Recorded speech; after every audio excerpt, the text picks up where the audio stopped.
Hayırlı akşamlar, доброго вечера. Gelecek 3 saat devam edeceğiz. Stüdyoda Osman Paşa'ya geçireceğim. Bu bugün yayını ATR'de ve bunlar bugün Ukrayna tilinde olacak. Перша новина – міжнародна частина США і в ОБСЄ висловили стурбованість через нові російські вироки кримським татарам і продовженням арешту Нарімана Джелялова, першого заступника голови Меджлісу кримськотатарського народу. Про це, зокрема, заявила виконувач обов'язків заступника голови місії Елізабет Розеншток-Сілер на засіданні постійної ради ОБСЄ у Відні. Ми продовжуємо отримувати повідомлення про серйозні порушення в окупованому Росією Криму. Заступник голови Меджлісу кримськотатарського народу Наріман Джелялов залишається під вартою у психіатричній лікарні. 28 жовтня суд Сімферополя продовжив термін його утримання під вартою на 3 місяці. Безліч інших політичних в'язнів, як і раніше, затримуються несправедливо. 29 жовтня 4 кримських татар було засуджено до обурливих термінів тюремного ув'язнення на строк від 12 до 17 років за звинуваченням у тероризмі, що є явною помстою за їх опір російській окупації Криму. А міністр закордонних справ України Дмитро Кулеба звернувся з проханням до генерального секретаря Ради Європи Марії Пейчинович-Бурич сприяти звільненню з російського ув'язнення українців, в тому числі заарештованого в Сімферополі журналіста Крим-Реалії Радіо Свобода Владислава Єсипенка. Про це повідомляє прес-служба МЗС України за підсумками зустрічі Кулеби та Пейчинович-Бурич. Міністр закордонних справ звернувся з проханням сприяти звільненню українців, яких незаконно утримують за ґратами в Криму чи в Росії. Зокрема, першого заступника голови Меджлісу кримськотатарського народу Нарімана Джелялова, позаштатного журналіста Радіо Свобода Владислава Єсипенка та інших.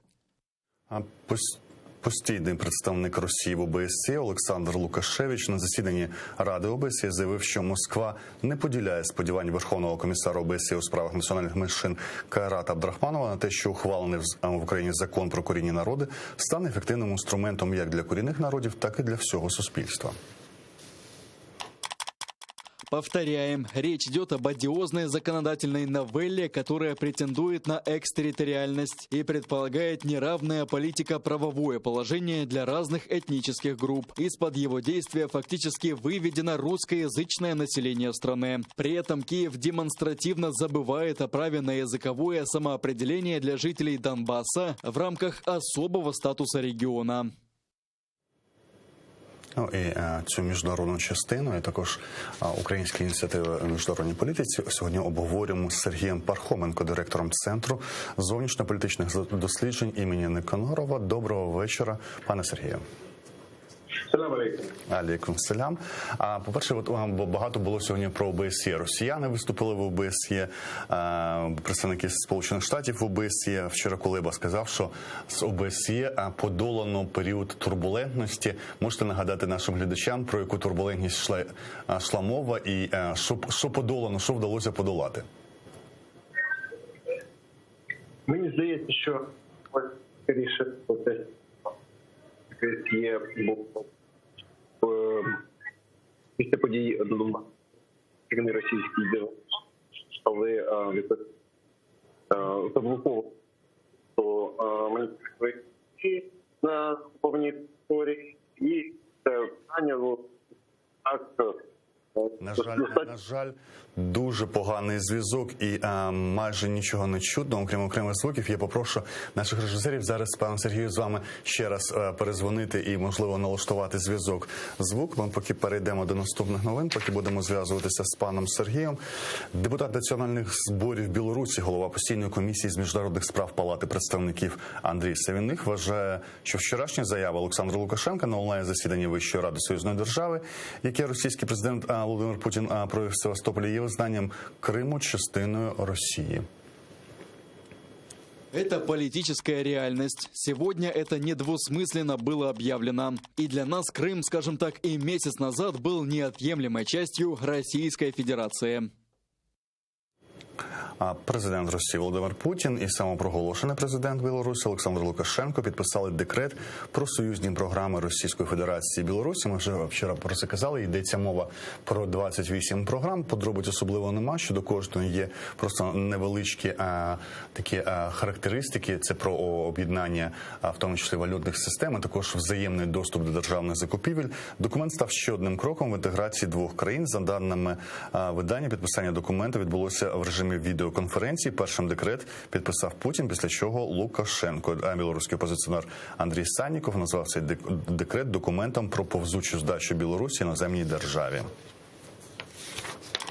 Гражданин Лукашенко, не имея никаких правовых оснований, не будучи избранным на высшую должность в государстве и не представляя белорусский народ, подписал документ о ползучей сдаче Беларуси иностранному государству. Международному сообществу необходимо твердо высказать свое отношение к ползучей оккупации Беларуси и не прятаться за выражениями обеспокоенности. Попустительство демократических стран диктатору Лукашенко в течение многих лет привело к невиданным репрессиям внутри Беларуси и созданию напряженности на границах Евросоюза. После подписания оккупационных документов опасность для Европы только увеличилась. Ми спробуємо вдруге зв'язатися з Сергієм Пархоменко, директором Центру зовнішньополітичних досліджень імені Никонорова. Пане Сергію, давайте спробуємо поговорити, чи чутно вас, щоб я зрозумів в студії це. Я чую вас прекрасно, чую. Так, стало краще. Не ідеально, але краще. І почали ми з турбулентності з ОБСЄ, яку Кулеба назвав, що вона подолана. Я хочу ще раз сказати, на жаль, не було чути через зв'язок, що турбулентність, що виникла після того, як українці взяли в полон російського диверсанта, через що російські спеційні сили, використовуючи мирне населення, або, можливо, навіть переодягнених мирних жителів, представників колаборантських збройних формувань, блокували роботу місії в Донбасі, фактично взявши заручники через те, що Україна нібито незаконно захопила російського військового. Очевидно, саме ця позиція була озвучена, власне, і сформулювалася під розуміння слова турбулентність, адже дійсно та ситуація, яка відбулася, несла певні корективи відносно між Україною, власне, ОБСЄ, породила багато непорозумінь, і Росія намагалася використати світів для того, щоб власне перекласти всю провину за те, що відбулося, на українську сторону, ну і, звичайно, зайвий раз підживити своїх пропагандистів, прокачати чергові історичні меседжі через інформаційні пости Російської Федерації, ну і, відповідно, знов-таки дискредитувати Україну в очах західних партнерів через те, що нібито через Україну постраждали представники місії ОБСЄ, які моніторять ситуацію на Донбасі. Ну, турбулентність, здається, була не через цей поодинокий випадок, а якщо я не помиляюся, попередній генеральний секретар ОБСЄ, представник Норвегії, який був, йому українська сторона закидала часто гру на боці Російської Федерації, підігравання росіянам. Правильно я розумію ситуацію, а вона тривала впродовж кількох років? Справа в тому, що неодноразово українська сторона висловлювала застереження щодо роботи окремих представників ОБСЄ і підозрювали, власне, окремих людей, які представляють цю структуру співпраці з державою-агресором. Тобто, фактично, українська сторона наголошувала на необ'єктивній позиції ОБСЄ, коли та займалася питаннями російсько-українського конфлікту. Це стосувалося не тільки генерального секретаря, це стосувалося і тих осіб, які брали участь в моніторинговій місії, тих інших осіб, які представляли центральний апарат ОБСЄ. Багато ми, якщо пам'ятаєте, що події 15-го року, 14-го, пізніше, багато разів були висловлені нашими офіційними особами, так і засобами масової інформації, застереження щодо прихильності ОБСЄ до Російської Федерації і видання необ'єктивної інформації, яка стосувалася подій на Донбасі. Одна з місій ОБСЄ насправді це дійсно постійний моніторинг. Да? І от чому я зараз про моніторинг згадую, навіть на Кримській платформі представники країн, які долучилися, які, скажімо, не виступали дуже жорстко з критикою Росії, вони говорили, що Крим потребує принаймні міжнародного спостереження. Після 15-го року, в 15-му році, я нагадаю, було дві місії. Да? Одна Європейського Союзу, інша неофіційна турецька місія. І після того Крим ніхто з міжнародників не відвідував. Міжнародні партнери кажуть про це, але на самому ОБСЄ питання, чи можливо, я просто не знаю, не порушуються. Не створення якогось або наполягання, принаймні, або тиск на Росію, щоб дозволити таку міжнародну місію. Чи йде ця робота? Бо навіть немає ніякого енвою, представника від цих структур по Криму, ні в ОБСЄ, ні в Раді Європи. Нема такої людини, яка б, скажімо, відповідала за Крим і принаймні тиснула на Росію, що світ хоче побачити, що відбувається в Криму. Почну з того, що дана ситуація випливає з непослідовної і слабкої політики української влади і прорахунків зовнішньополітичного віку. Звичайно, якби, наприклад, в ПАРі були представники саме кримськотатарського, люди, які безпосередньо виїхали з Криму через російську окупацію, позиція України була, принаймні, на рівні парламентської асамблеї Ради Європи більш сильна. Тому що люди, які реально бачили окупацію своїми очами і намагалися протистояти, могли навести набагато більше аргументів, і саме головне, щоб вони були постійно на виду, вони комунікували з європейськими політиками.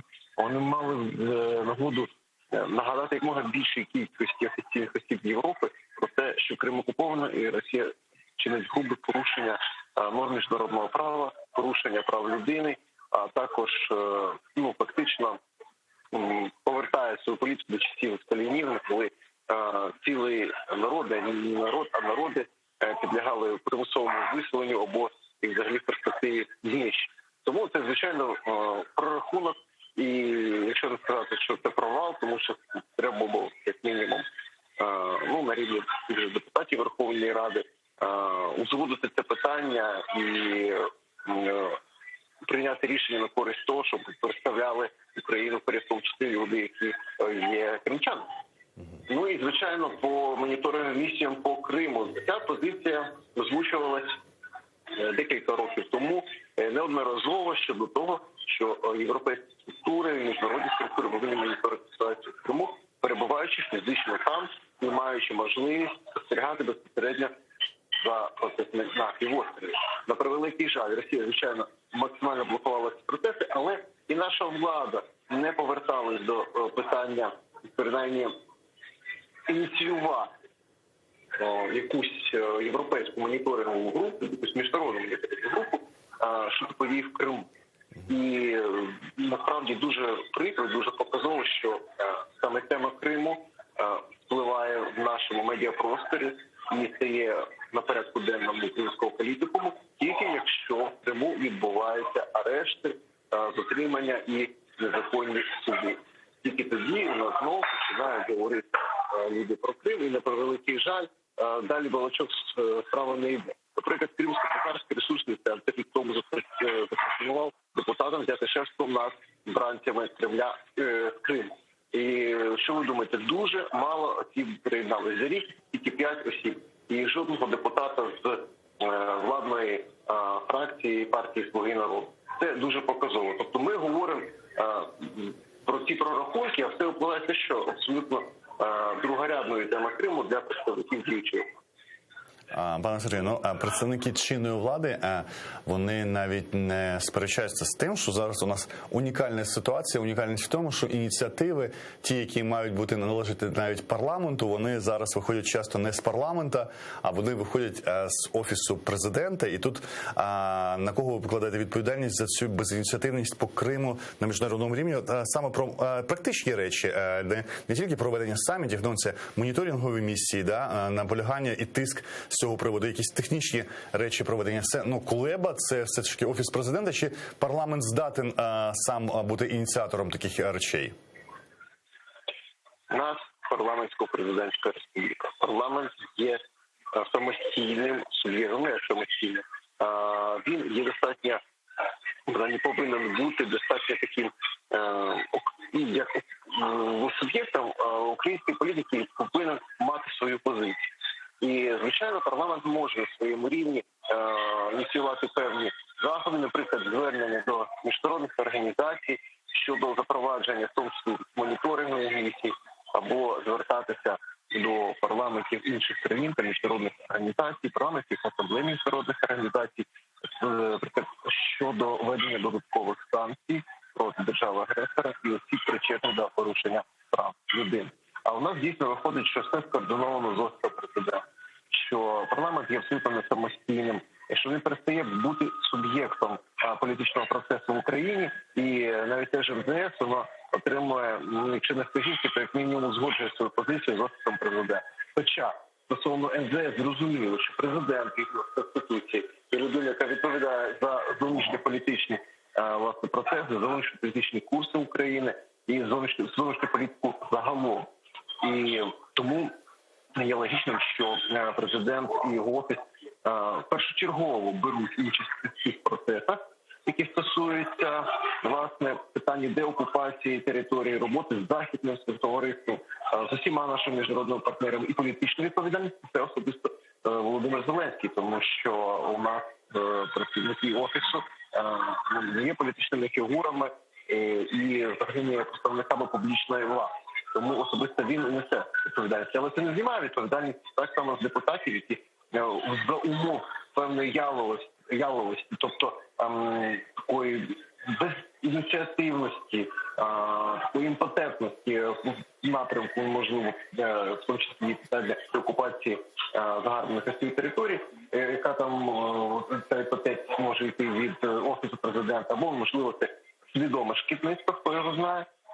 Парламент повинен брати ініціативу в тому числі на себе. Це не заборонено українським законодавством. Але так виходить, що парламент постійно обертається, оглядається на Офіс президента. І це не є дуже позитивним, якщо казати про загалом політичну ситуацію, політичну модель України, у нас парламент президента. Це негатив. Дякую. Це був Сергій Пархоменко, директор Центру зовнішньополітичних досліджень імені Никонорова. З ним обговорювали останні виступи, в тому числі зустрічі українського керівництва МЗС з генеральною секретаркою ОБСЄ. І Сергій Пархоменко поклав відповідальність за досі відсутність моніторингової місії по Криму і практичних дій зі спостереження європейцями того, що відбувається в Криму, на безініціативність української сторони, зокрема українського парламенту. А зараз у нас на зв'язку Андрій Саніков, білоруський опозиціонер. Ми будемо говорити багато Білорусі у нас в інформаційному полі з вчорашнього дня. Нагадаю, що вчора Путін в Севастополі створював або тривав шлях створення єдиної держави з Білоруссю. Підписали декрет за 28 програмами по об'єднанню країн. Цей процес триває з 99-го року. Доброго вечора, пане Андрію. Добрий вечір. Мені можна українською чи краще на російську перейти, як... Ви можете українською. Да, можу. По-перше, вчора так Лукашенко, не знаю, чи кокетував він, кокетство таке політичне чи ні. Він казав, що хотів відвідати Крим разом з Путіним, але Путін його не взяв. Про що це свідчить? Все ж таки про те, що він сам поки не наважується їхати до Криму і залишає собі такі маневри для відступу в будь-який момент. Чи все ж таки дійсно в нього було бажання відвідати Крим? Я бы обратил внимание на эти слова, потому что здесь не до смеха, наверное. Речь идет о том, что Лукашенко, который является самозванцем на данный момент, что-то подписывал от имени Республики Беларусь, и при этом говорил, что он очень хотел бы приехать в Крым. Да? А если учесть, что среди этих 28 программ есть и военная составляющая, и военная доктрина, которая никому не известна, она содержится в тайне. И если учесть, что как раз об этом и говорил Путин, о напряженности на границах с Польшей, с Украиной он не мог, у него язык не поворачивается, говорит, что Россия создает напряженность на границе с Украиной. Я бы отнесся очень серьезно к этим словам, потому что за ними может стоять будущая агрессия уже с участием Лукашенка. А тобто ви передбачаєте можливу агресію з білоруського боку в український бік? Конечно, конечно. Потому что это загнанный в угол неадекватный диктатор, который сегодня пытается сохранить власть любым путем. А вчера он пошел на очень опасный для Беларуси шаг сдачи суверенитета, сдачи независимости. И украинская составляющая там присутствует. И я бы обратил внимание на то, что будет происходить в ближайшие дни. И легко не надо относиться к тому, что было подписано, хоть очень странным образом, телевизионным образом. Тем не менее, я думаю, что это вот даже если посмотреть, что говорилось на этой встрече, линия агрессии, она там, линия агрессии в отношении Украины. Пане Андрію, ви кажете про здачу, але цей процес створення союзної держави триває там 22 роки, да, якщо з 99-го рахувати. Щось особливо відбулося, ви вважаєте, в ці дні особливо ексклюзивне? Чи ви це можна казати про те, що після минулого року і фактично невизнання його легітимно обраним, він вже повністю переходить, ну, якби під контроль Росії?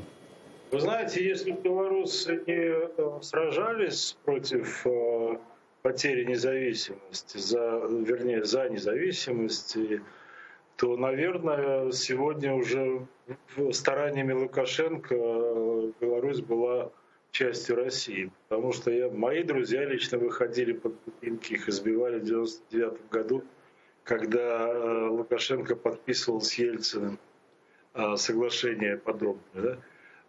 Нельзя спокойно относиться, понимаете, это не бублики продают и не дырки от бублика, и даже не старая калоша, да, это торгует независимостью государства. Вот. И поэтому воспринимать это, что это тянется 20 лет, нет, это качественно новый сейчас этап. Почему? Объясняю. Потому что Лукашенко самозванец, и вот с этим самозванцем подписываются документы, которые лишают Беларусь независимости и лишают белорусский народ голоса, потому что никакой Лукашенко, никакие его клевреты в правительстве, они сегодня не представляют Беларусь. Поэтому да, сегодня нужно бить набат, и Украине нужно очень серьезно относиться. Не надо политологически забалтывать этот вопрос, потому что это новый этап экспансии имперской России, новый этап угрозы Украине, Польше, Европе, Литве, Латвии. Ви кажете, не треба політологічно просто заговорювати цю тему, але дійсно ніхто, мені здається, і не збирається, наприклад, на рівні українському політичному прямих контактів немає. Українські медіа і називають так само, як ви називаєте, самопроголошеним президентом, да? Ви називаєте його російською самозванцем. Так, в українських медіа... Я имею в виду, что появились такие, в этом ничего страшного, это то же самое, это мы видели много лет назад, это все продолжается. Я говорю, в чем качественное отличие сегодняшнего этапа? То, что документы подписывает преступник. Про якісну відмінність ще. Білоруська влада в обличчі Лукашенко завжди відрізнялася жорстокістю до опозиції і 99-го року, і я пам'ятаю дуже сильно і 2010 рік виборів. Завжди ці жорстокості з білоруські, мінські ми бачили. Чи придушення останніх протестів минулого року, 20-го, це теж якісно нове? Чи можна сказати, що енергія протесту знищена повністю в Білорусі? Нет, нельзя это сказать. Протест остается. Более того, он имеет настолько глубинный характер, что он уже не исчезнет. Пока не исчезнет Лукашенко, по крайней мере, с политического поля Беларуси. Вот. В общем-то, то, что говорилось о 97% неприятия Лукашенко, это верно. И сегодня с каждым шагом вот этого безумного правления количество количество невоспринимающих Лукашенко, оно только увеличивается. То, что было объявлено Сергеем Белевским и белорусским объединением рабочих забастовка с 1 ноября, она стартовала, и она будет продолжаться. И будет проходить в разных формах. То, что это совпало с самой страшной волной ковида в Беларуси и с самым безумным поведением властей в связи с этой волной, я думаю, что это как бы вразумит многих людей оставаться дома, и таким образом белорусский протест перейдет в такую, ну, может быть, не совсем заметную стадию, но в то же время, да? Да, я вас уверяю, я думаю, вы общались с белорусами, видите их, что не исчезает желание как можно скорее увидеть новую ситуацию в Беларуси без Лукашенко.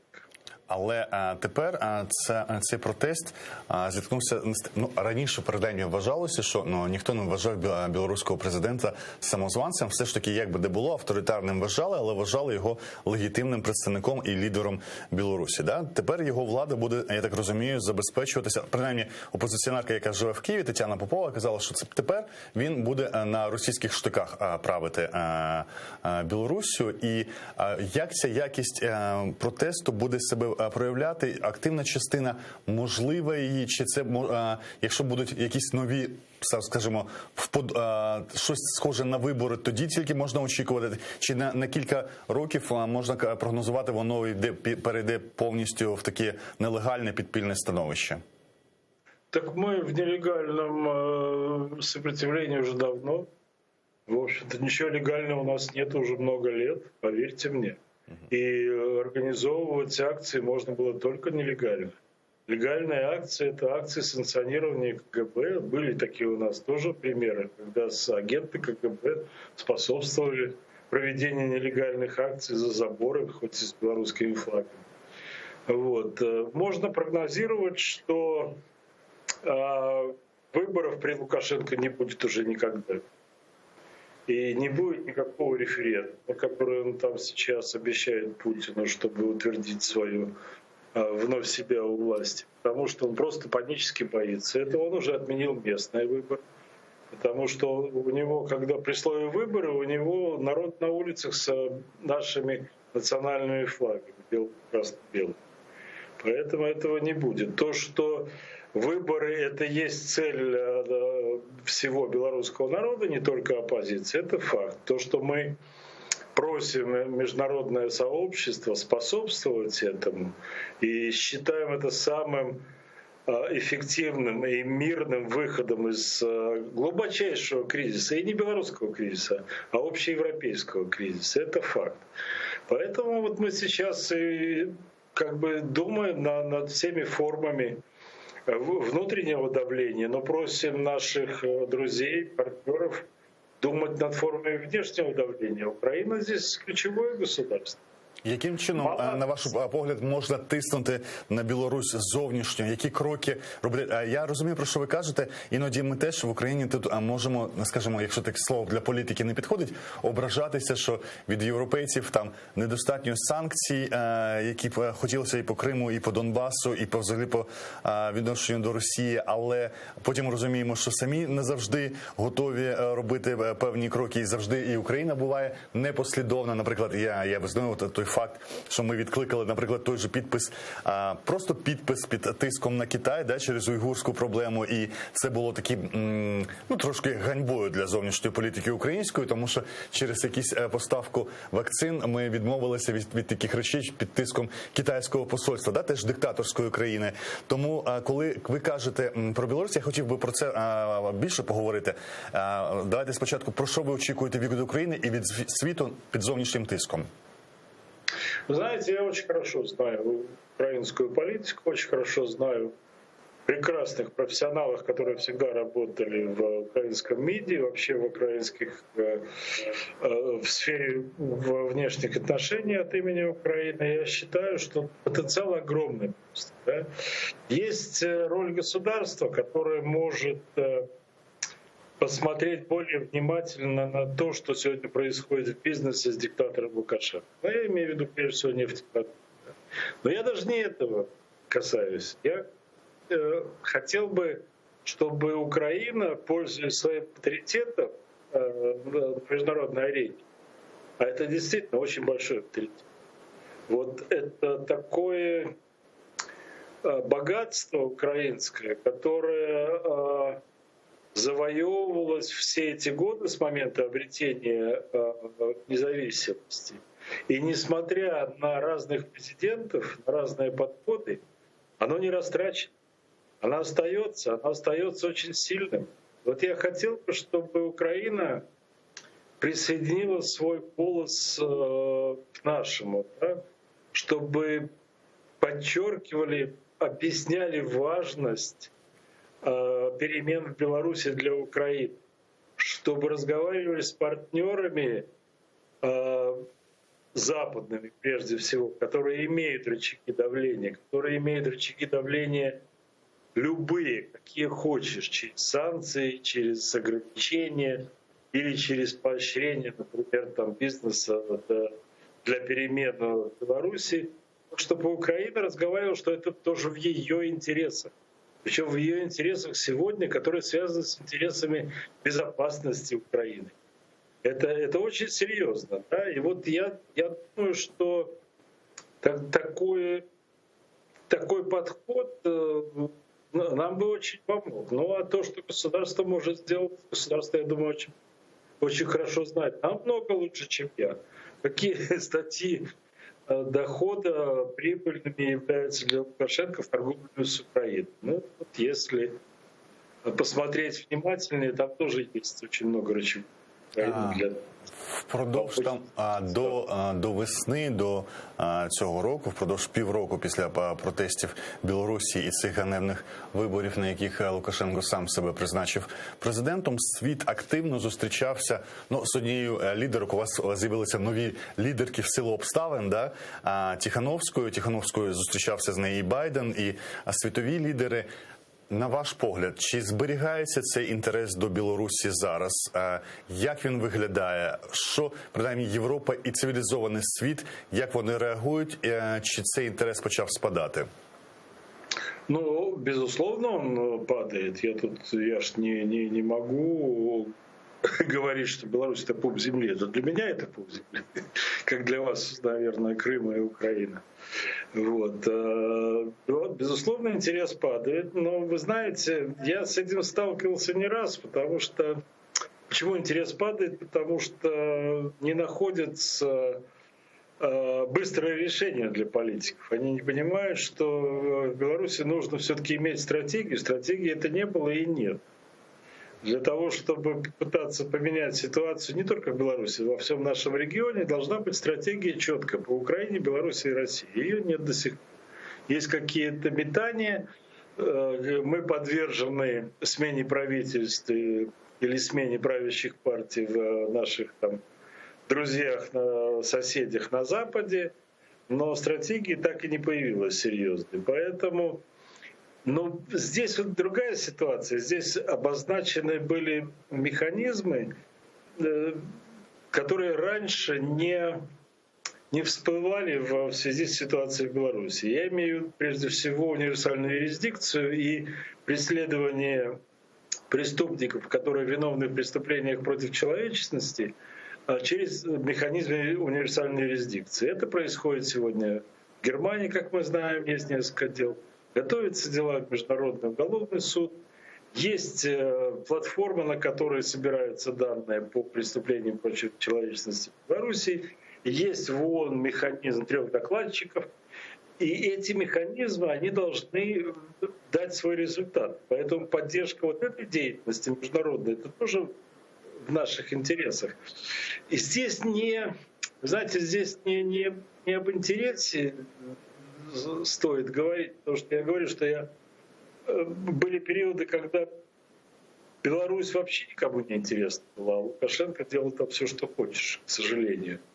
Но тем не менее удавалось отстаивать свои принципы и даже когда мир был занят очень сильно там, проблемами Ирака, Афганистана, прочими, появился акт о в поддержку демократии в Беларуси, Конгресс Соединенных Штатов Америки, который очень помог продвижению вообще белорусского вопроса на международной арене.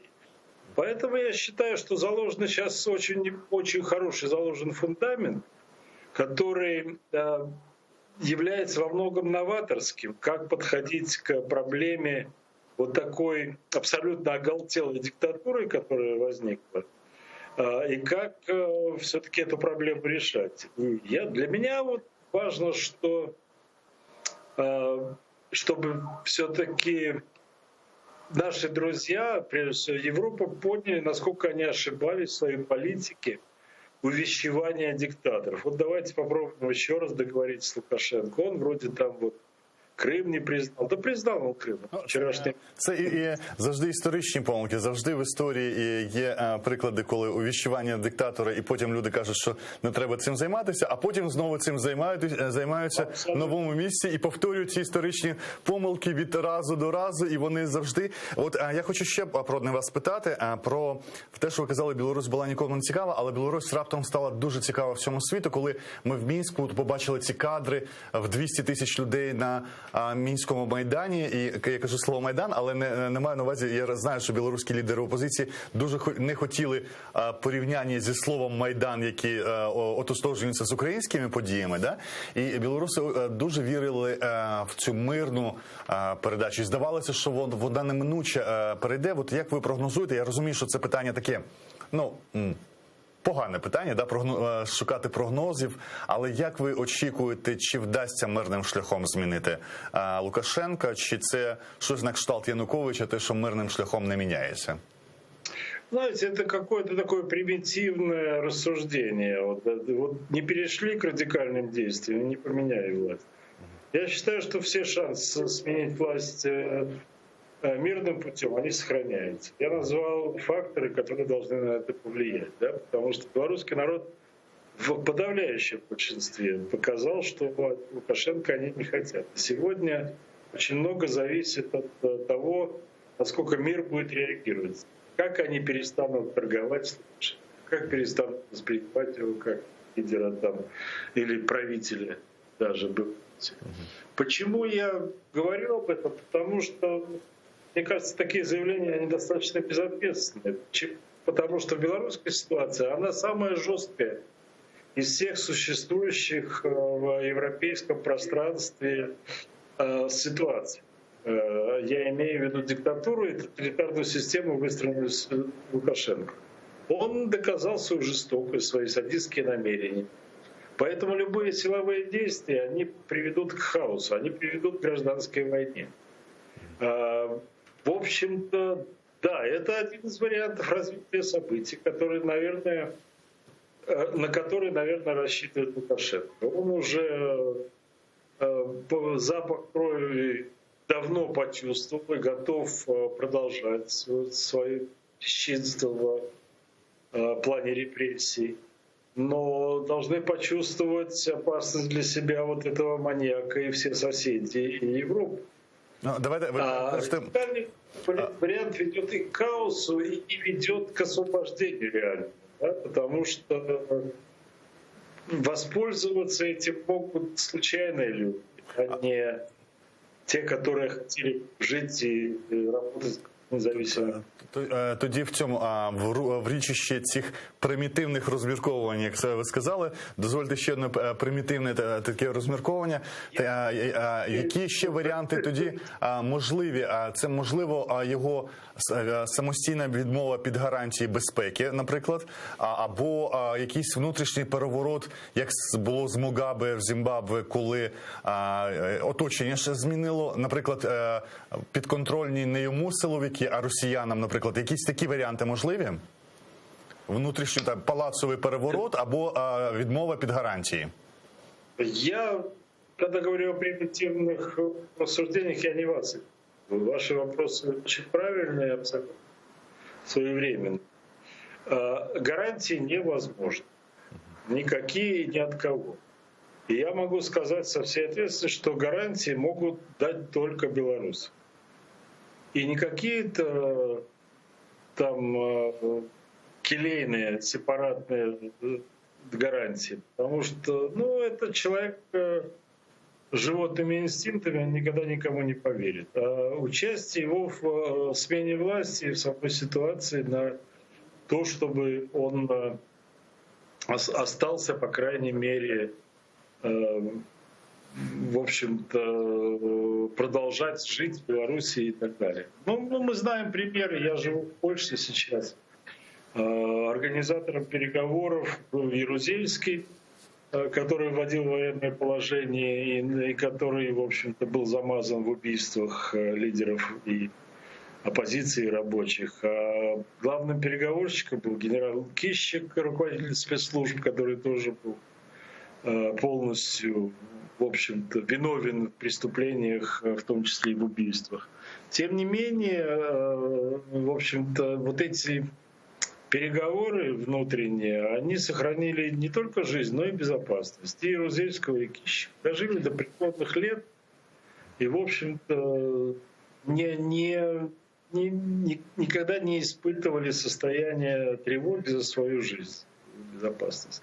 Поэтому я не знаю, мне эти рассуждения кажутся очень странными, когда а давайте предложим ему деньги и дадим гарантии безопасности. Он уйдет. Никуда он не уйдет. Человек, который одержим властью, не уйдет. Если он будет прижат действительно со всех сторон, вот тогда он может попытаться выторговать что-то для себя. Вот. Но через своих там посредников, через своих приближенных, но только не через имитацию диалога или переговоров, а через реальные переговоры. Я говорю, что мы сегодня знаем намного больше, как проходили революции в Польше, в Чехословакии. Всем событиям предшествовали все-таки договоренности с режимом, позиции с режимом. Опять же, не через диалог показной, к которому нас иногда призывают, а через реальные переговоры. Вот механизм. Вы получаете свой шанс, вы получаете шанс участия в выборах даже. Потому что мы никуда от этого не уйдем. Ведь номенклатурная часть, лукашенковская часть — это граждане Беларуси. Я лично считаю, что это будет даже полезно, их участие в выборах, но в честных выборах. Давайте вот так вот по-мужски посоревнуемся, но в честной борьбе. Дякую. Андрій Санніков, білоруський опозиціонер, відповідав нам на запитання про останні зустрічі, онлайн-зустрічі білоруського самопроголошеного лідера Лукашенка з російським президентом Путіним щодо створення єдиної держави, фактично визнанням Лукашенко окупації і анексії, спроби анексії Криму, а також загрози, які становить нинішня Білорусі і її режим для української безпеки. Далі переходимо. Знову багато міжнародних новин. США обізнані про повідомлення про незвичайну військову активність Росії біля кордону з Україною. Американці уважно спостерігають за розвитком ситуації в регіоні. Про це заявила виконувач обов'язків заступника керівника місії США в ОБСЄ Елізабет Розенсток-Сіллер на засіданні постійної ради ОБСЄ у Відні. За словами Розенсток-Сіллер, будь-які ескалаційні або агресивні дії будуть викликати великі занепокоєння у Сполучених Штатів. Нам відомі публічні повідомлення про незвичайну військову активність Росії поблизу України. Я не можу говорити про російські наміри, але ми, як завжди, уважно спостерігаємо за регіоном. Ми закликаємо Росію припинити агресію, дотримуватися режиму припинення вогню, виконувати свої мінські зобов'язання і вивести свої сили з суверенної території України. У нас на зв'язку Григорій Приблиць, директор Інституту зовнішньополітичних досліджень. Доброго вечора. Доброго вечора. Пане Григорію, багато запитань. Не знаю, що встигнемо, то давайте спробуємо з того, про що я ще не говорив сьогодні в ефірі.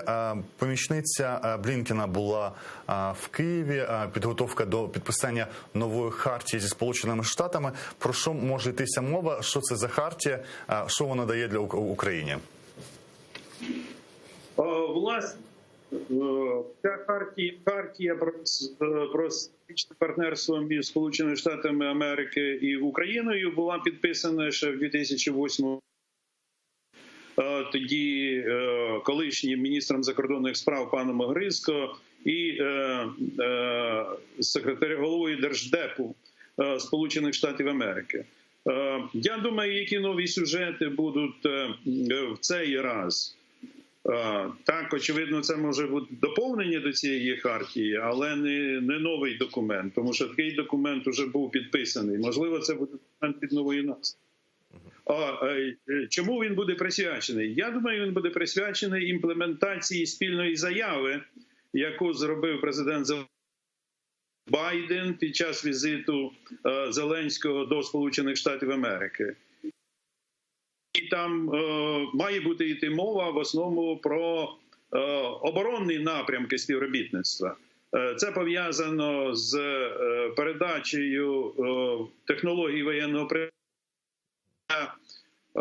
нашої воєнної промисловості, так, для спільної дії спільну протидію кібератакам, які здійснюються з боку Росії проти України і Сполучених Штатів Америки.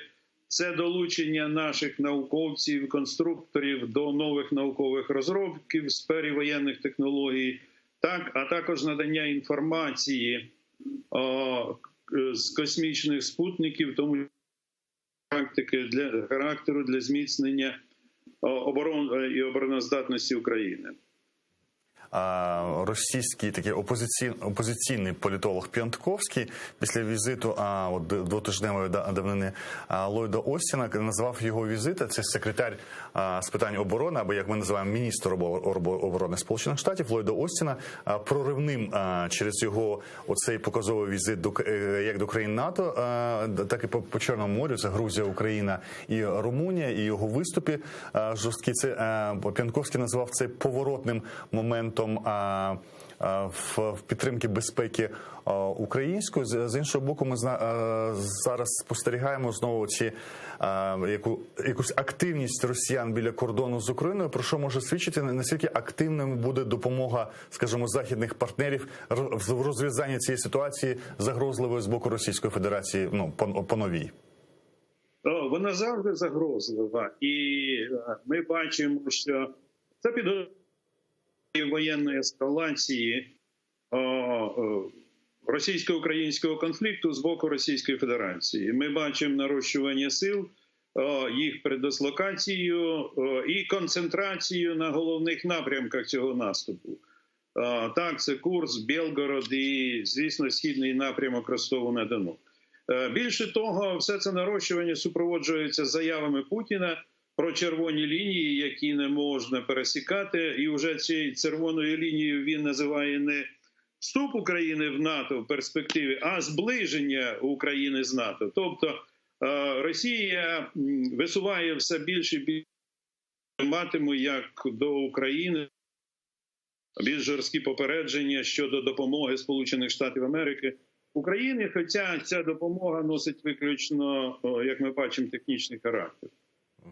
Пане Григорію, і ми розуміємо, що зараз Україна фактично оточена з усібіч такою небезпечною частиною кордону. Не тільки це окуповані частини Донецької, Луганської області, але і решта кордонів. І кордон тепер з Білоруссю небезпечний, і окупований Крим, і ще вважається і анклав сепаратистської Молдови Придністров'я. Да? І оце окрема ця частина кордону, яка теж небезпечна, виявляється, і Майя Санду висувала після президентка Молдови, після обрання про те, що фактично ротація російських військ там, в Придністров'ї, відбувається досі через українську територію. І потрапляння людей туди в цивільній формі відбувається через Одесу, і потрапляння вантажів подвійного призначення. Чому, на вашу думку, Україна досі, скажімо, не заблокувала повністю цей анклав сепаратистський, який є загрозливим тепер і для українського боку?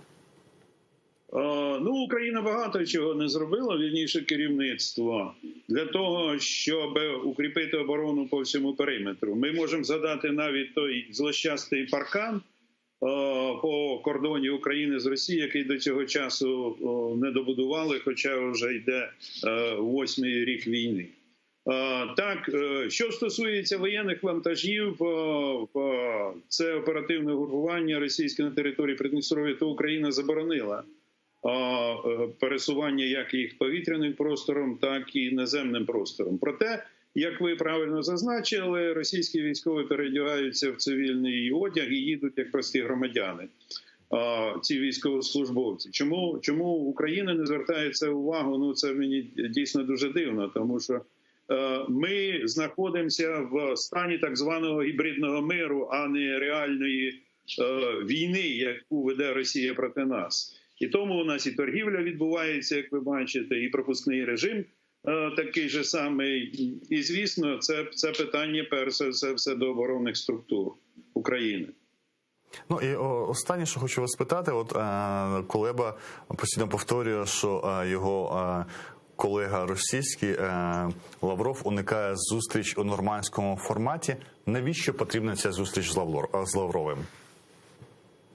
Ну, як ви бачите, Росії ця зустріч потрібна, що вони побачили, що ці платформи не сприяють реалізації інтересів і цілей, які Росія намагається досягнути у війні.